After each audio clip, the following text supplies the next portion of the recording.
جمعے کو نئی دہلی کے زیر انتظام کشمیر کی گرمائی دارالحکومت سری نگر میں صورتحال کشیدہ رہی۔ پولیس اور نیم فوجی دستوں نے شہر کے کئی علاقوں میں کرفیو جیسی پابندیاں عائد کیں۔ ایسا محرم کی 8 تاریخ کو نکالے جانے والے روایتی ماتمی جلوس پر حکومت کی طرف سے ایک مرتبہ پھر پابندی لگائے جانے کے بعد کیا گیا۔ یہاں پہ ہم مسلمز ہیں، میجورٹی مسلمز کی ہے، مگر یہاں پہ ہمیں فریڈم آف ریلیجن پروسیجر وہ ہمیں کرو کیا جاتا ہے۔ یہ بہت افسوسناک بات ہے۔ بعد دوپہر جب شیعہ مسلمانوں نے تعزیہ نکالنے کی کوشش کی تو حفاظتی دستوں نے ان پر آنسو گیس چھوڑی، بانس کے ڈنڈے چلائے اور گرفتاریاں عمل میں لائیں۔ کئی افراد کے چوٹیں آئیں۔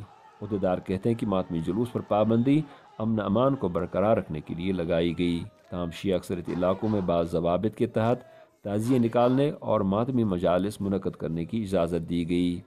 حکومت کے ترجمان اعلیٰ اور وزیر تعمیرات نعیم اختر نے ماتمی جلوس پر پابندی لگانے کا دفاع کرتے ہوئے کہا، ہمارا پلان تو تھا کہ ہم اس پہ لفٹ کریں۔ یہاں پہ ابھی سیکیورٹی کی صورتحال شاید اب اجازت نہیں دیتی کہ کوئی ایسا رسک لے لے، تو اس وجہ سے ان کی خیریت عافیت کے لیے حکومت کو مجبوراً یہ اقدام کرنا پڑتا۔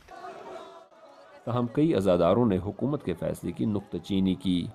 کہ ہم لوگ جو چاہتے ہیں ہم امن سے چاہتے ہیں کہ یہ جلوس نکلے، ہماری علمی شریف پہنچے جہاں پہ اس کو پہنچنا ہے، لیکن یہ ہر سال یہی کرتے ہیں، بند کرتے ہیں، ہمیں سمجھ میں نہیں آتا اس میں مطلب کیا ہے اس کا۔ واضح رہے نئی دہلی کے زیر انتظام کشمیر میں 27 سال پہلے شورش کے آغاز پر سری نگر میں محرم کی 8ویں اور 10ویں کو روایتی راستوں سے تعزیہ نکالنے پر پابندی لگائی گئی تھی، جو ہنوز جاری ہے۔ زبیر ڈار کے ساتھ یوسف جمیل، اردو VOA، سری نگر۔